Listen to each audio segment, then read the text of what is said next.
le nouveau Larousse universel en 2 volumes, on trouve à la lettre R Ramu, Charles Ferdinand, écrivain suisse de langue française, né à Cuy, sur le lac Léman, mort à Lausanne, 1878-1947. Il a évoqué dans ses romans l'âme des paysages et des hommes de son pays. Il a écrit dans un style rude et raboteux, d'une gaucherie voulue, mais qui ne manque ni de force ni de poésie. Oui, eh bien, il faut avouer que non seulement c'est insuffisant, mais qu'une sourde irritation vous envahit quand on lit ça. D'abord, écrivain suisse de langue française. Savez-vous ce que l'on comprend? Que Ramu est écrivain suisse, suissard, sans antériorité de son génie propre à lui, avant le fait d'être suisse, ce qu'il est assurément. Mais enfin, il n'a pas besoin de lui hurler jusqu'aux étoiles. Ensuite, le suisse de langue française ne signifie rien. En effet, si l'on est tant soit peu instruit, en tant soit peu formé par les manuels les plus élémentaires, l'on sait que tous les Suisses romains, sans exception, sont de langue française. Ils ne peuvent pas faire autrement, étant naturellement ainsi. Parle-t-il bien? Parle-t-il mal? C'est une question à serrer de près. Je trouve, ayant toute la littérature franque devant moi, qu'il parle bougrement mieux qu'un rédacteur d'articles de dictionnaire de la nationalité des taquineurs des goujons en Seine-et-Marne ou Oise, quand il se mêle de faire des définitions comme celle-ci. Ou alors, il aurait fallu dire, quand il s'agit de Stendhal, écrivain dauphinois de langue française, ou de Joseph de Maistre, écrivain savoyard de langue française, ou de Chateaubriand, écrivain armoricain ou breton de langue française, ou alors de Napoléon Ier, dramaturge et législateur corse de langue française, etc., etc., etc. La Suisse, répétons-le bien, après que Ramu l'a répété tant de fois, est une respectable façon d'être, mais enfin c'est moins une nation, au sens où les Français qui parlent pointu l'entendent, qu'une confédération des nations. Ces nations sont au nombre de 24. Il y a le pays roman, donc de langue franque ou française, mais non nécessairement francicienne, cartésienne et semi-intellectuelle à tout propos. Et le pays almanique, le pays romanche, le pays italique. Voyez-vous, je pourrais en dire encore plus, mais je m'arrête. Merci quand même pour le qui ne manque ni de force ni de poésie. Cette réserve n'est due qu'à la pusillanimité, car il ne manque pas en France, même en France, des propagandistes ramusiens des plus ardents. Il est également stupide et fou de dire que Ramu a évoqué dans ses romans l'âme des paysages et des hommes de son pays. Ramu n'a fait que dégager, dans ce qu'il avait sous les yeux, un spectacle apte à traduire ce que Fromentin appelait le grand classicisme éternel. Point de folklore, s'il vous plaît, ni de curiosité. Non, cette note du nouveau Larousse universel en 2 volumes est tout à fait insuffisante.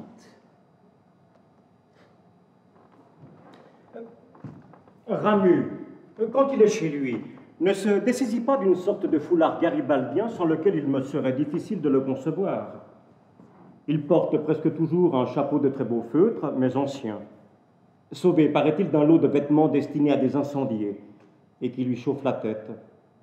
Il est en effet excellent de se chauffer la tête. Ainsi, prémuni et défini, il passe la première partie de la matinée à pester et à grommeler contre on ne sait qui ou quoi, qui peut avoir un rapport à un filtrage de café qui ne s'accomplit pas comme il le voudrait, ou à des pipes qui s'engorgent. En même temps, il s'occupe avec sollicitude de sa fille et veille à ce que rien ne lui manque avant son départ pour l'école. Ensuite, comme la veille, comme le lendemain, comme toujours depuis bientôt 20 ans, il rogne des feuilles, prépare du buvard, se munit de cigarettes et pense devant le papier. Son travail est très régulier, excellent tout de suite, presque sans rature. Il y a à sa table des choses saines et choisies, du miel en rayon, de bons fromages, de solides pièces de viande, de beaux légumes. Le vin aussi y est honnête. Je donne ces détails parce qu'ils sont essentiels. Comme le dit le philosophe, pas Confucius, l'autre. Ceux qui ont une propriété permanente suffisante pour leur entretien ont l'esprit constamment tranquille. Ceux qui n'ont pas une propriété permanente n'ont pas un esprit constamment tranquille. Ce que confirme le stagirite disant « Nam sine rebus ad dictum necessaria neque vivere neque, bene vivere fas est ». Malgré cela, Ramu fait du beau tumulte quand il en a envie, des sorties, des explosions, des éclats de rire, des imitations qui font trembler le sol, car c'est quelqu'un d'extrêmement drôle que Ramu. Je ne veux pas dire qu'il fasse de l'esprit. Mon Dieu, non. On en entend assez ailleurs. Ce qui déclenche le rire est une façon qui lui est propre, inimitable. Par exemple, non de contredire, mais de rétablir par une simple énonciation, terme par terme, et crier très fort du contraire. Ce qu'il dégage est tellement sensé qu'on rit non parce que c'est drôle, mais parce que c'est drôle que la vérité soit si simple.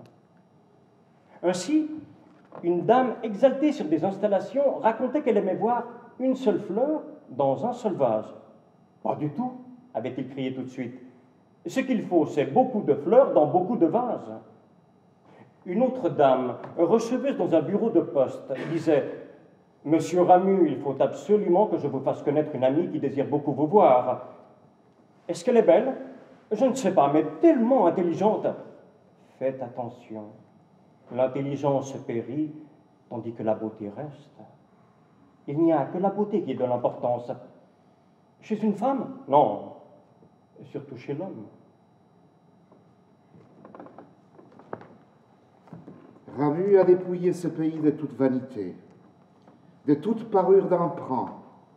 Il a délivré des fausses images. Il lui a appris l'équité en lui donnant la force. Le rendant à son humilité, il l'a rendu à son honnêteté, à son autorité. Il l'a rendu capable de se signifier. Il lui a fait produire ses irrécusables témoins. Il l'a élevé à manifestation authentique. Il lui a donné le droit d'être ce qu'il est, de faire ce qu'il fait, à contentement de justesse, à pleine et directe portée d'image, à suffisante raison d'image ajustée. Être, c'est créer à son image. Le créateur ne peut que se représenter lui-même à sa propre pensée. Il ne peut que s'imaginer. Ramu a instauré une nouvelle justice, un nouvel ordre, un nouveau classement des gens et des choses. C'est un nouveau sens de la dignité et de la beauté. Dans ce monde où sa volonté préside, rien n'est reconnu valable, rien n'entre en compte des propriétés, rien, si je puis dire, n'est passé aux écritures de l'état civil que ce qui de sa forme naturelle peut être mué à forme d'effigie. De réalité de nature muée à réalité d'image, tout se mesure et s'estime à cette aptitude. Et rien n'est apte à parfaite transubstantiation que ce qui est à l'état ingénu, à l'état d'humilité première, à l'état de simple nature et d'élémentaire pureté. L'image, alors, a puissance certaine des signes. Un signe vive et ne sont grands, cher Ramu, que le cœur simple et les choses pures, les paroles utiles et les gestes du labeur nourricier, ce qui est sans mélange et presque sans conscience, étant des nécessités.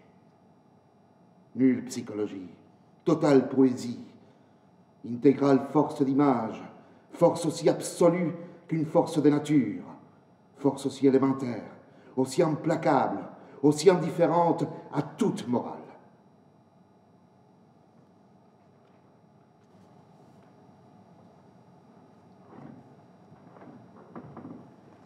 Voix d'une probité parfaite et qui n'agit jamais hors de son unique tâche. Transmettre la page écrite sans la moindre surcharge expressive. Ce chant vous attend dans sa parfaite et pure et vivante nudité. Mais une forte maîtrise de soi ne peut empêcher Ramu de s'abandonner corps et âme au déroulement du poème. Le geste seconde la voix. La main situe dans l'espace tel lieu que construit la phrase. Parfois même, elle y étend d'un seul coup, dirait-on, la touche de couleur dont un moule a chargé. Le bras monte, avec son riche fardeau de syllabes, et sa chute soudaine figure irrésistiblement la propre cassure du rythme et son brusque retombement.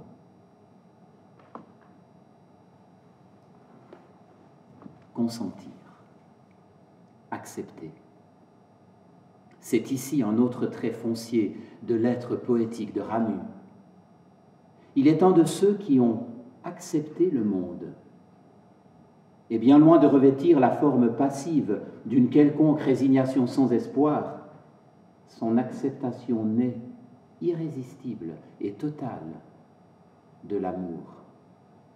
Un amour assez grand pour savourer les pires amertumes sans en périr, assez haut pour ne s'exprimer jamais, avide, si je puis dire, mais toujours incarné dans les êtres et les choses qu'il recrée et nourrit de son sens secret, d'où en chaque phrase, fût-elle en apparence la plus apaisée et la plus impassible, de cette sourde résonance qui atteint tout droit notre propre cœur.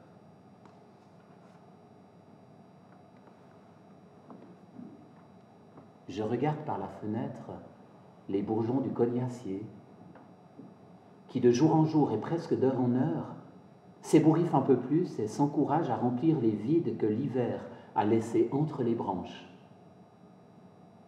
J'espère vous revoir bientôt et que vous allez reprendre courageusement le long chemin qui, par le lac de Bray et les monts de Lavaux, finit par aboutir ici. Où est-il maintenant, cet ici, mon Dieu? Et quelle route prendre?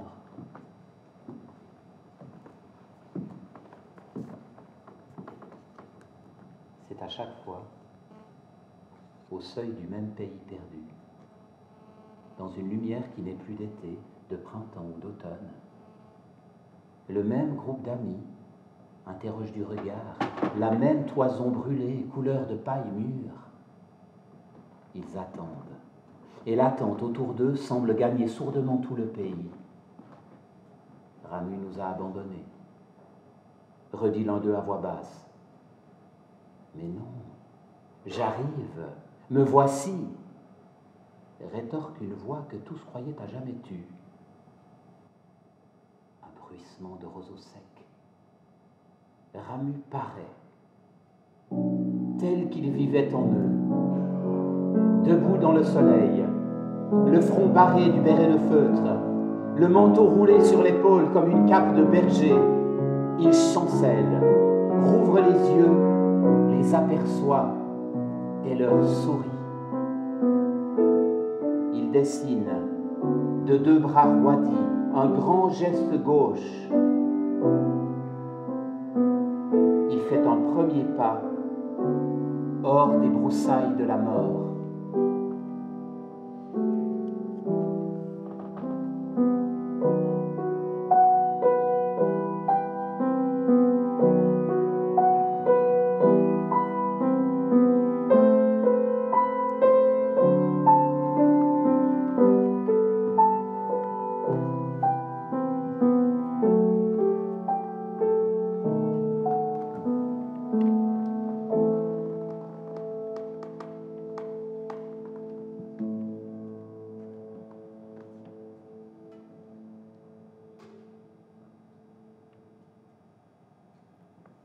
Je m'appelle Jean-Louis Samuel Bolet, né à Pras-Dessus le 24 juillet 1840, d'Urbain Bolet, agriculteur, et d'Eugénie Gautret, sa femme, comme on peut voir sur mes papiers. Je n'avais que 10 ans quand mon père mourut. 5 ans après, ce fut le tour de ma mère. J'allais entrer dans ma 15e année. Un matin que j'étais à l'école, on heurte à la porte. Le régent va ouvrir. Il me dit « Samuel, il te faut rentrer chez toi. » Il avait un air tout drôle. Je lui dis « Qu'est-ce qu'il y a ?»« Je ne sais pas, c'est Madame Blanc qui vient te chercher. » Madame Blanc était une de nos voisines. Elle m'attendait dans le corridor. Je la regarde. Et à elle aussi, je lui trouve un air tout drôle. Je me mets à avoir peur. Je demande de nouveau, « Madame Blanc, qu'est-ce qu'il y a ?» Mais elle avait déjà pris les devants et marchait à grands pas sans se retourner. N'est-ce pas? Je n'étais déjà plus un tout petit garçon, et puis la peine que nous avions à vivre, ma mère et moi, m'avait rendu raisonnable avant l'âge. Je me mets à courir, je la rattrape, je lui dis « Je suis sûr que c'est un malheur. » Et comme elle continue à ne pas répondre, tout à coup, je comprends, je pense, c'est maman. Alors, sans plus m'inquiéter d'elle, je prends mes jambes à mon cou.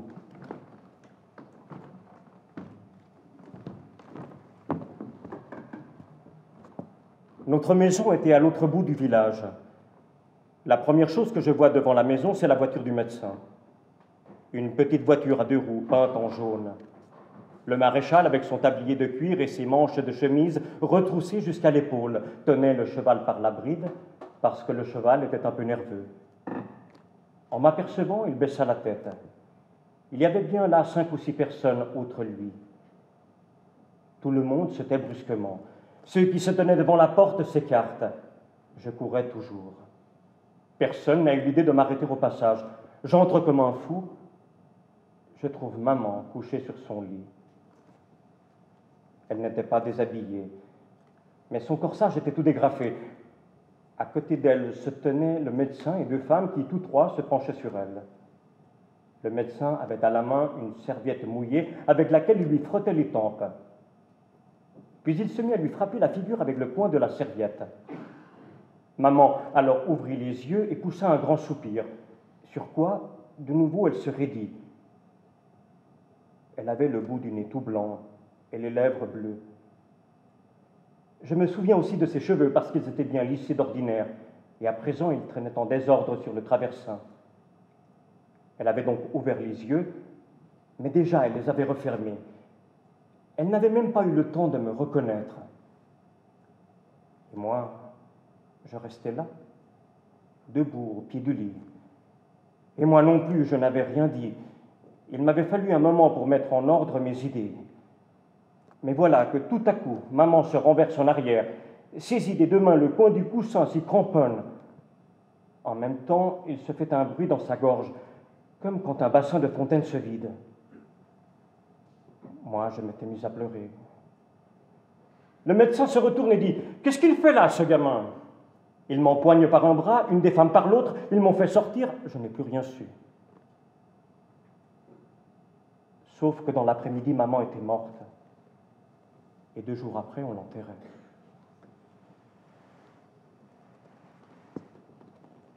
Comme on revenait du cimetière, mon oncle, c'était un frère de mon père, il s'appelait Julien Bellet. La cuisine était pleine de gens en train de boire et de manger. Mon oncle s'approcha de moi et me dit « Il te faut venir derrière la grange. » C'était pour que nous fussions seuls. On va derrière la grange. Il se tenait un peu penché pour me parler. Moi, au contraire, j'étais obligé de lever la tête. Une vieille herse s'était dressée contre le mur, les dents en avant. Il m'avait posé la main sur l'épaule, il me dit « Écoute bien, Samuel. » Mais moi, tout de suite, j'avais recommencé de pleurer. Depuis 2 jours, je n'avais pas cessé de pleurer, sauf dans les moments où j'étais distrait. C'était comme si j'avais eu 2 grosses poches d'eau derrière les yeux. Mais lui, il me regarda d'un air sévère. « À quoi est-ce que ça te sert ?» dit-il. Et comme tout honteux, je ravalais mes larmes. « Veux-tu me le dire ?» Je me taisais toujours. « Tu entends ? Je veux que tu me répondes. Tu es assez grand garçon pour te bien tenir. » Il recommence. « Réponds-tu ? » Je fais un effort entre 2 sanglots. À rien. Tu vois, quand on veut, on peut. À présent, on a à causer. Est-ce que tu m'écoutes ? Je fais signe que oui.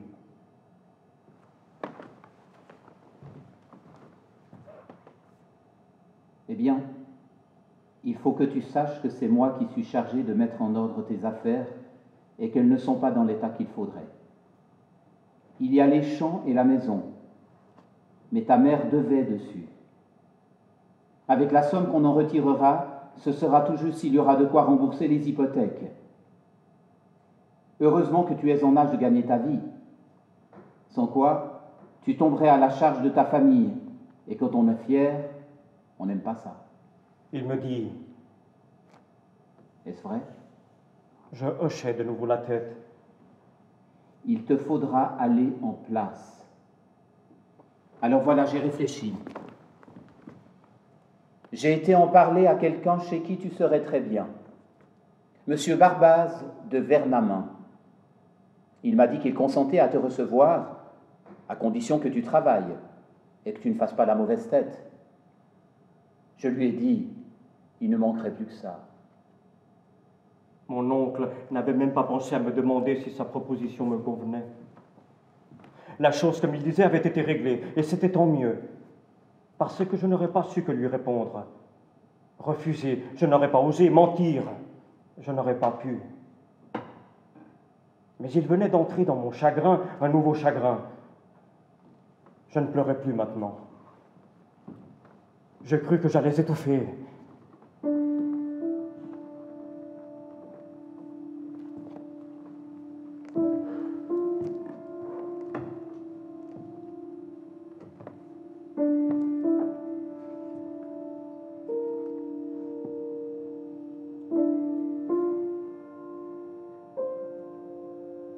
Je m'étais appuyé sur mon trident pour regarder. Quand on m'appelle, je me retourne et je vois une fille nommée Adèle, qui était servante dans la même ferme que moi.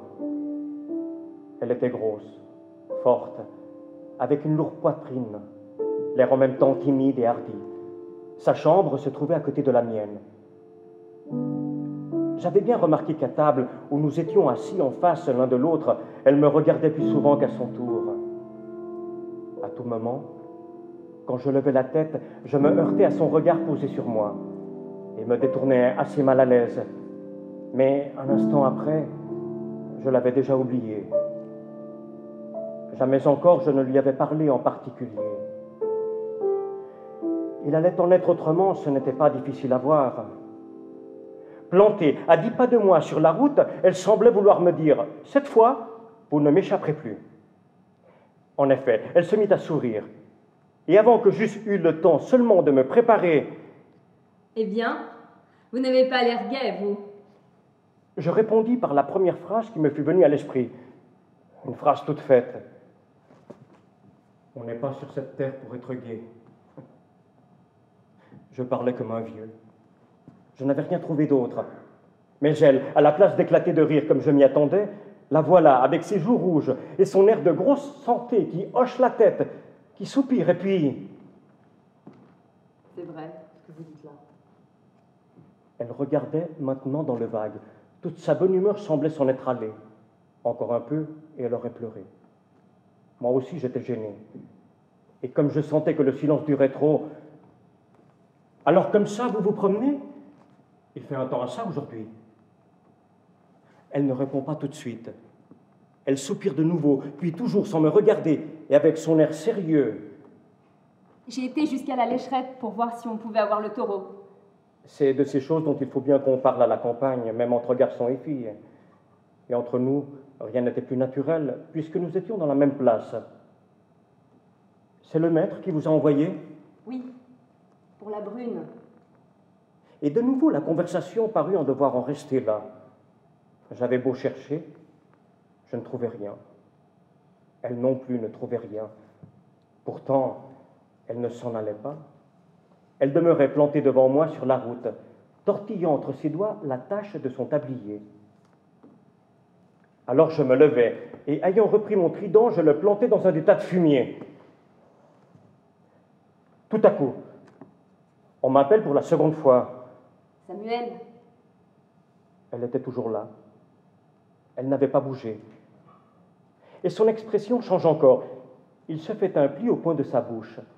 Ses yeux se posent avec assurance sur moi. Son regard devient un peu trouble. Samuel, Me dit-elle. puisque vous vous ennuyez, et que je m'ennuie aussi, on devrait s'ennuyer ensemble. Je n'étais pas sûr d'avoir bien compris. Je dis comme ça, au hasard, si vous croyez que ça ne changerait rien... Si, dit-elle. Là-dessus, elle se met à rire. Elle reprend. à bientôt. Elle s'en va. Je la regardais s'éloigner. Elle marchait à grandes enjambées. Ses hanches bougeaient doucement et ses mains, paraissant et disparaissant, faisaient tour à tour une tache rouge de chaque côté de son corps. Moi, je continuais d'étendre mon fumier. Mais une drôle d'inquiétude m'était venue.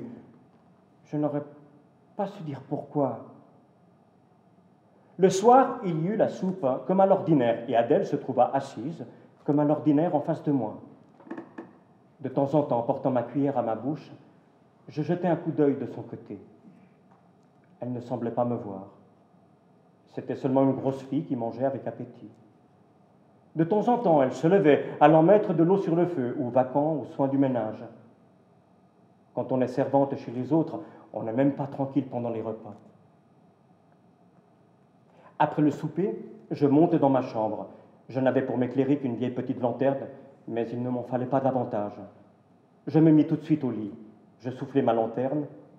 La lune, dans son premier quartier, éclairait faiblement. J'avais caché mes mains sous les couvertures parce qu'il ne faisait pas très chaud. Et m'étant tourné du côté du mur, le drap tiré jusqu'au menton, un drap rugueux à plis cassants, et qu'on nous ne changeait que tous les 2 ou 3 mois. J'essayais de m'endormir. Je n'y arrivais pas. Depuis mon départ de Roche, je n'avais pas retrouvé le sommeil. J'avais beau fermer les yeux et tâcher de ne penser à rien. C'est quand on a les yeux fermés qu'on voit le mieux les choses. C'est quand on ne veut penser à rien qu'on pense le plus. Bientôt 9 heures sonnèrent. À ce moment, j'entendis qu'on montait l'escalier. Adèle devait, après le souper, laver la vaisselle. C'est pourquoi elle était toujours la dernière couchée. Elle passa devant ma porte. Puis, il n'y eut plus rien du tout un grand moment. Tout à coup, il me semble entendre un frôlement.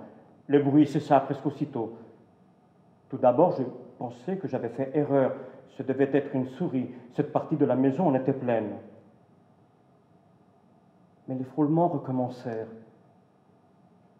Brusquement, j'ai l'impression qu'il y a quelqu'un derrière la porte et que ce quelqu'un cherche à voir par le trou de la serrure. Je m'assieds sur mon lit.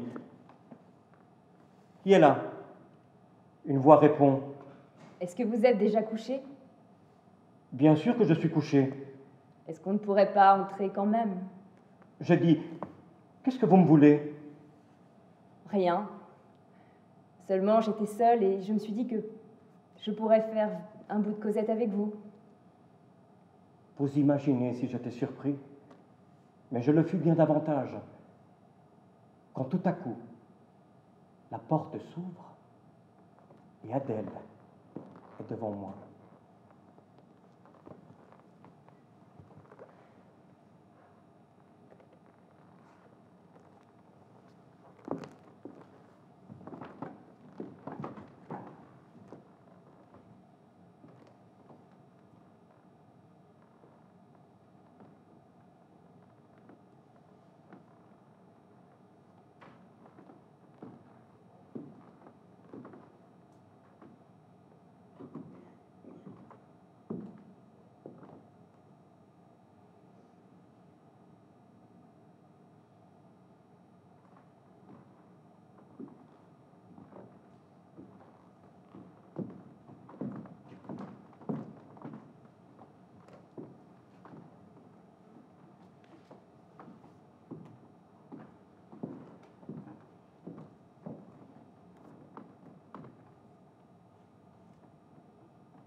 Un dimanche, j'étais monté jusqu'à Blonay voir une maison qui avait brûlé.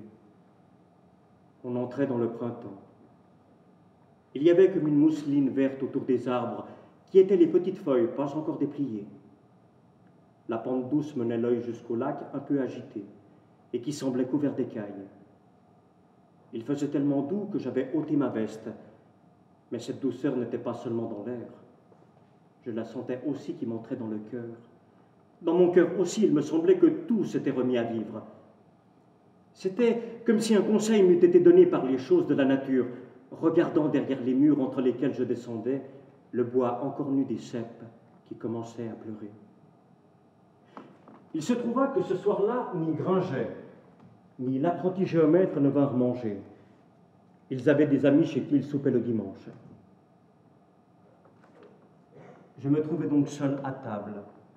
Et après le repas ayant couché son fils, Madame Chablot, comme à l'ordinaire, était venue s'asseoir à côté de moi.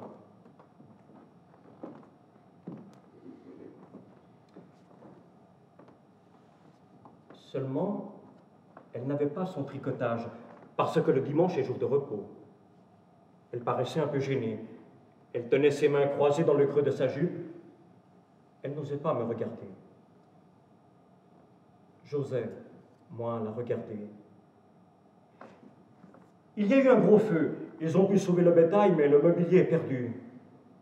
Est-ce qu'ils ont manqué d'eau? Non, ils avaient de l'eau tant qu'ils voulaient. Et il est venu des pompes de partout. Mais c'est que le feu a pris dans la grange. Alors, qu'est-ce que vous voulez? Tout était déjà en flammes quand on a appelé au secours. Est-ce qu'ils étaient assurés? Je crois que oui. Et puis, c'est des gens riches. Mais ça fait quand même de la peine à voir. Elle ne me répondit pas. Je repris. Il faisait rudement bon cet après-midi. Pourquoi n'êtes-vous pas sorti? Je ne peux pas. Qu'est-ce qui vous empêche? Il faut que quelqu'un garde la maison.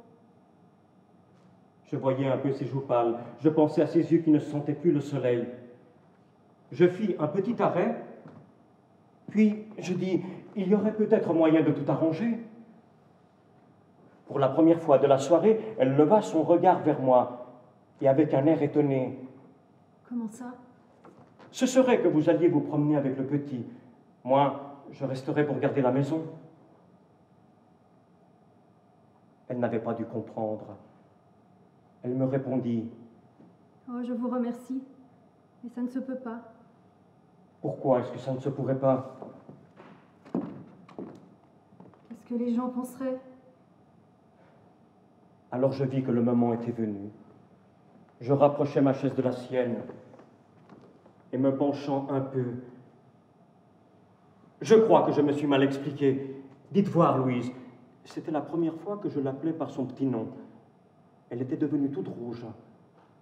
Brusquement, elle se leva. Mon Dieu, mon eau qui est toujours sur le feu.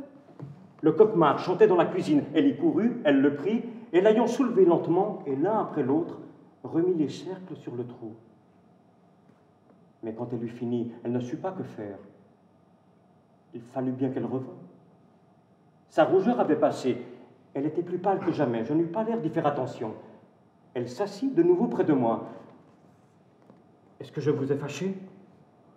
Elle me fit signe que non. Parce que, voyez-vous, c'était sérieux. Et encore à présent, lui dis-je, « Si vous voulez, mais vous ne voulez pas. » Je lui posai la main sur l'épaule. De nouveau, elle chercha à se lever, mais à présent, je la tenais. « Non, ne vous sauvez pas, Louise. Le mieux est de s'expliquer franchement. Ça est venu, je ne peux plus vous le cacher. Alors si vous ne voulez pas, eh bien, c'est votre droit. Je n'y penserai plus. Si vous ne voulez pas, Louise, eh bien, je m'en irai. J'ai l'habitude des changements. Mais si vous me disiez oui, Louise, je saurais à quoi je m'engage. Voyez-vous, j'ai vécu. Je ne suis plus tout jeune. Réfléchissez, on a le temps. Elle fit encore un mouvement pour m'échapper. Puis elle ne bougea plus. Mais je sentais trembler sous mes doigts son épaule. Tout à coup, levant ses deux mains, elle s'y cacha la figure. Un petit bruit se fit. Je dis, « Est-ce que je vous ai fait du chagrin? Est-ce que je vous ai offensé ?» Elle secoua la tête. « Alors ne pleurez plus. » Ma bouche était près de son front. Je n'eus qu'à avancer les lèvres. Elle ne se recula pas cette fois. « Est-ce possible, dis-je? Je n'ose pas le croire. » Il ne semblait pas qu'elle eût la force de parler, et moi, continuant, je voudrais tant que vous soyez heureuse. Il me semble que je pourrais, n'est-ce pas? Je gagne ma vie, j'ai 31 ans. On irait ensemble. C'est un raisonnement que je fais. J'avais passé mon bras autour de son cou et je l'attirais doucement à moi. Elle toussa un peu. Puis elle fit un grand effort et sans lever la tête. C'est que, Dit-elle. puisqu'on cause, non, ça ne serait pas possible. À cause de quoi? À cause que... Et le mot mit longtemps à venir. À cause que j'ai des dettes. Je lui dis, si ce n'est que ça. Et je la serrai contre moi. On travaillera tous les deux pour les payer. Bien sûr, vous avez trop de peine. On profite des femmes quand elles sont veuves. Est-ce beaucoup? Oh oui, beaucoup. C'est 500 francs. Ah, des bêtises. Et puis ce n'est pas tout. Est-ce que vous avez pensé qu'il y a le petit Henri? Pourrez-vous l'aimer comme je l'aime? Est-ce qu'il ne sera pas une charge pour vous? Croyez-vous que je n'y ai pas songé? Bien vrai. Et il me parut qu'il y avait une troisième chose dont il eût aimé me parler. Elle eut l'air de chercher ces mots, elle ne trouva peut-être pas ce qu'il fallait. Et comme j'avais repris, on a de l'expérience, on a appris à tout peser. Elle se contenta de me dire, faisant allusion de nouveau à l'enfant, Vous me le promettez? je vous le promets. 2 mois après, le 22 mai 1871, nous nous mariâmes.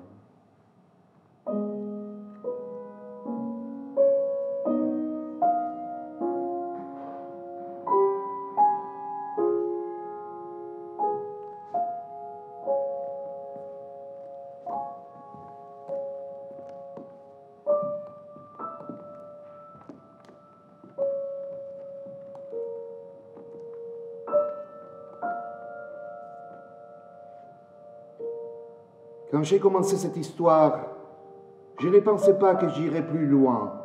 Et en effet, pendant tant de temps, je n'ai pu les continuer. C'est que aujourd'hui que je m'y suis remis, peut-être seulement parce qu'il fait beau. Il y a un petit vent de l'Est qui fait bouger les bateaux au bout de leur chaîne. Ils se frottent l'un à l'autre, comme s'ils avaient des puces. Il fait bleu partout dans l'air et sur l'eau. On ne voit pas où l'air finit et où l'eau commence. C'est un tout qui fait bloc avec là-bas une montagne en air pétri. Ils sont faits comme des pans d'air qui sont mis sécher au soleil. Et je me dis qu'en s'appliquant, on verrait peut-être à travers. J'étais ce matin levé les filets avec John. Je suis rentré. J'ai poussé ma table contre la fenêtre. C'est une table qui m'a coûté 5 francs. Mais elle me rend les mêmes services que si elle en valait 10 fois plus. Et m'étant donc assis, j'ai rouvert mon cahier. J'en suis maintenant au 15e. L'idée de la chose m'est venue, voilà déjà 4 ou 5 ans. Et j'en avais alors 60 tout juste. C'était un jour que j'étais allé pêcher à la ligne de fond, du côté de la petite île où il y a pas mal de perches.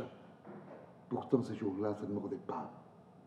Et assis à l'arrière de mon bateau, ayant déroulé ma ligne à double hameçon, j'avais beau attendre, mais il ne venait rien. Le temps était gris, on se sentait triste. Et je m'étais mise à penser à ma vie. J'étais effrayé de voir le peu qu'il m'en restait. La mort que j'avais devant moi, il me semblait la sentir venir aussi par derrière. J'étais comme quelqu'un qu'on serre par le cou. C'était un mouvement pour échapper, ce mouvement que je faisais, tendant le menton et levant la tête, tant gris. Le poisson mordant mal. Les bateaux verts, larges, carrés. 3 bancs dedans, moi à l'arrière. Et moi alors, fermant les yeux, redescendant avec effort parmi ces choses disparues, mais sans parvenir à les retrouver. Ou bien que j'en attrapais une, l'autre que je tenais déjà m'échapper, parce que j'avais les mains pleines. Les rames grinçaient contre les bordages. Il y avait des corbeaux qui tournaient autour des peupliers. Ils criaient avec ces cris aigres, comme une scie mal graissée quand elle mord dans du bois vert. C'est à ce moment que l'idée d'écrire ma vie m'est venue, Mais disons que sur les papiers, ces choses que j'ai dites seraient plus faciles à fixer. Il m'y a fallu du temps. Je sais bien, puisque c'est là même toute mon histoire. Mais est-ce qu'il est jamais trop tard? Chaque pas que j'ai fait a été comme quand, avec les yeux, on va d'une lettre à l'autre dans les livres. Prises séparément, elles ne sont rien. Et les mots eux-mêmes ne sont rien. On doit aller jusqu'au bout de la phrase. C'est au bout de ma route que le sens est venu. Je ne savais pas aimer. Il a fallu que j'apprenne. Quand j'ai su, c'était trop tard. Ceux-là s'en étaient allés loin de moi, qui auraient eu besoin de moi et de ma science nouvelle. Je ne trouvais plus que le vide, là où ils avaient habité. Il n'y avait plus que du silence, là où avait été leur voix. C'est comme ça, ai-je pensé. Ton erreur était d'attendre tous deux quand ils attendaient tout de toi. Mais j'ai redressé la tête. Perdu, ai-je pensé. Rien n'est jamais perdu. Tu dis qu'ils sont partis. Regarde seulement en toi. Tâche de montrer qui tu es. Et puisque tu prétends que tu vaux mieux qu'avant, tâche de le prouver que tu vaux mieux qu'avant. Sans quoi, on dira que tu as menti. Et on aura raison de le dire. Alors, je me suis penché sur moi. Et j'ai vu qu'ils étaient vivants. Comme quand il y a du brouillard dans les bois. Et d'abord, on ne voit que le contour des choses. Ainsi, des formes vagues se sont d'abord montrées, et je ne reconnaissais rien. Mais tout à coup, le soleil apparut, une déchirure s'est faite, et c'était comme si les morts se secouaient de leur linceul, et ils se dressaient devant moi. « Ah, c'est vous !» ai-je dit, et eux, ils disaient « Ah, c'est toi !» Je n'ai pas su aimer à temps, c'est vrai. Mais à présent, j'aime en arrière. C'est passé qui n'est plus et repris jour à jour. Ce qui n'a pas été assez vécu et revécu. Les mots qui n'ont pas été dits alors qu'ils étaient nécessaires, ils me viennent en foule à la bouche. Et eux, n'est-ce pas? Ils m'entendent. Eux à qui je m'adresse, en me tournant vers eux avec tous ces mots doux. Ils revivent aussi par cette voix que je leur prête, et eux, ils me prêtent la leur. Et je suis en eux, et ils sont en moi. J'ai tout accepté. Je suis libre. Les chaînes du dedans sont tombées, et celles du dehors aussi. On se tend les bras, on se parle, on est ensemble. Il fait soleil par les lacs où je suis avec mon bateau, et les gens sur la rive, quand ils regardent de mon côté, me voyant penché sur l'eau bleue qui brille, « Tiens, disent-ils, voilà Belé qui surveille son poisson. » Ce qu'ils ne savent pas. Ils ne savent pas que c'est sur une autre eau que je me tiens penché, quoique tout aussi bleu et tout aussi limpide, maintenant que le vent, que j'avais un instant troublé, est complètement retombé. Et j'ai besoin d'être seul. C'est pourquoi je vais ainsi au petit débarcadère et j'amène à moi la chaîne et je fais tomber le crochet. Je m'assieds sur le banc du milieu, j'empoigne le rame, je tire dessus de tout mon poids, me renversant, et eux alors, là-bas, n'est-ce pas, ils m'entendent. Et je me dis bien qu'ils me voient venir.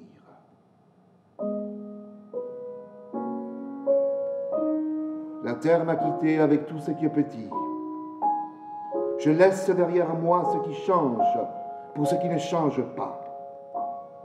Que je me tourne seulement un peu et la rive disparaît tout entière.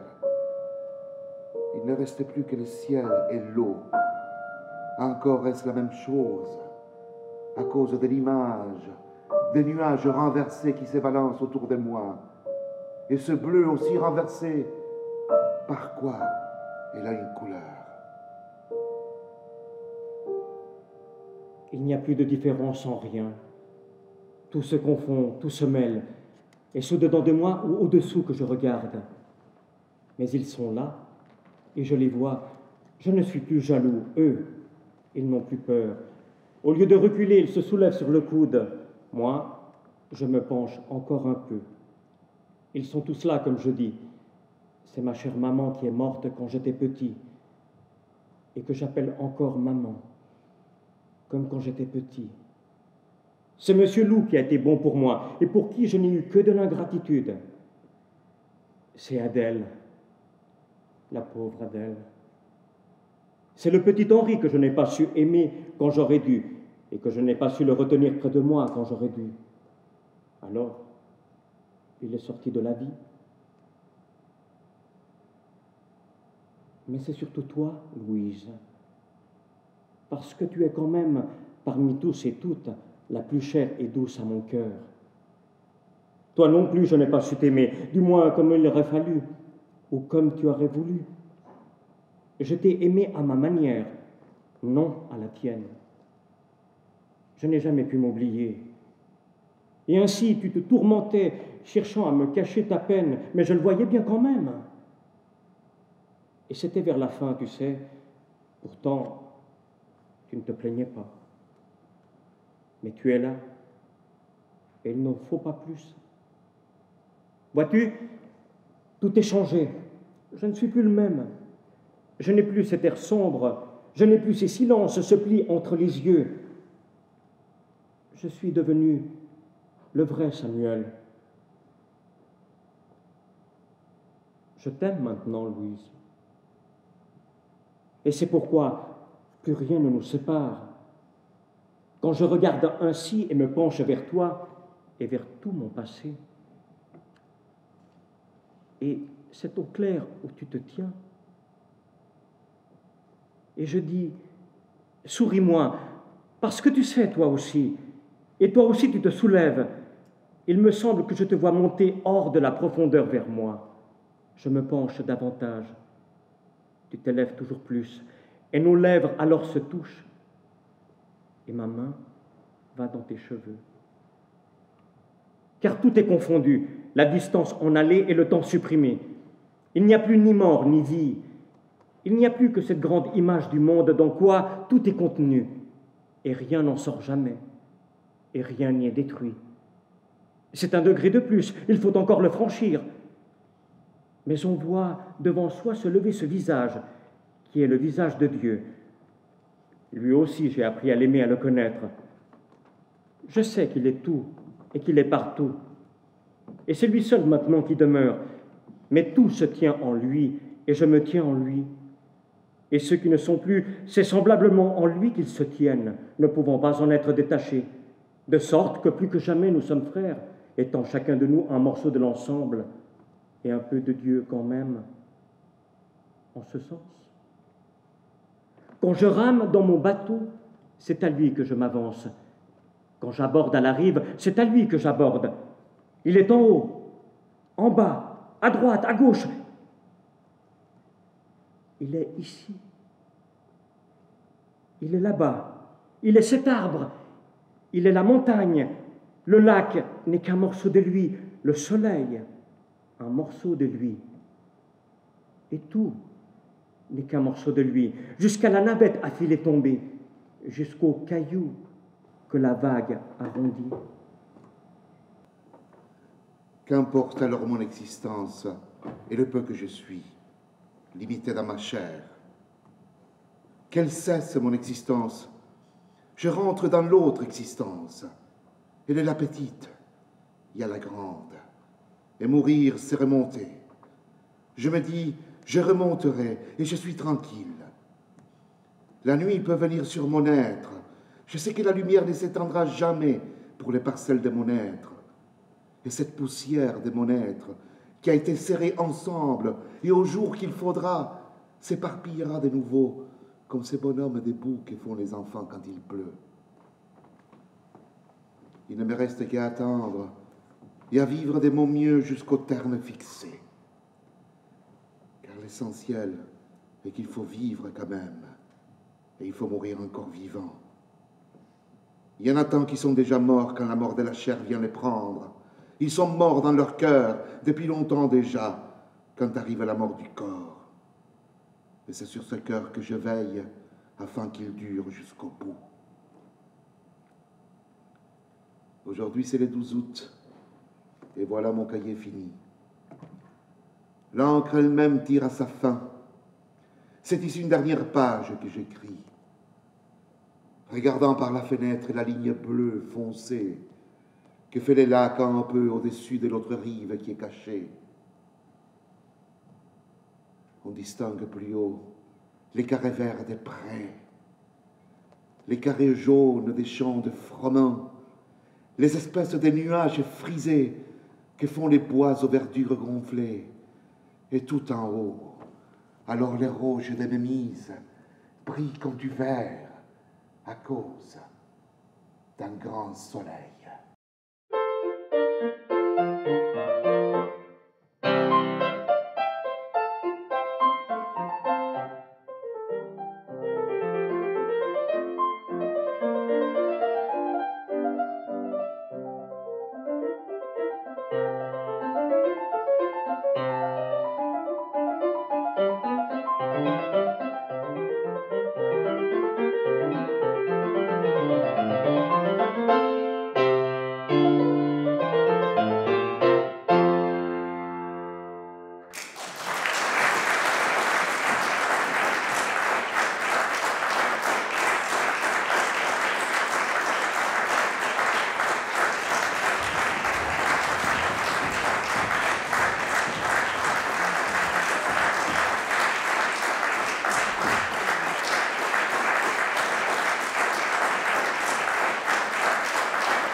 Mise en scène de Jean-Pierre Raffaelli.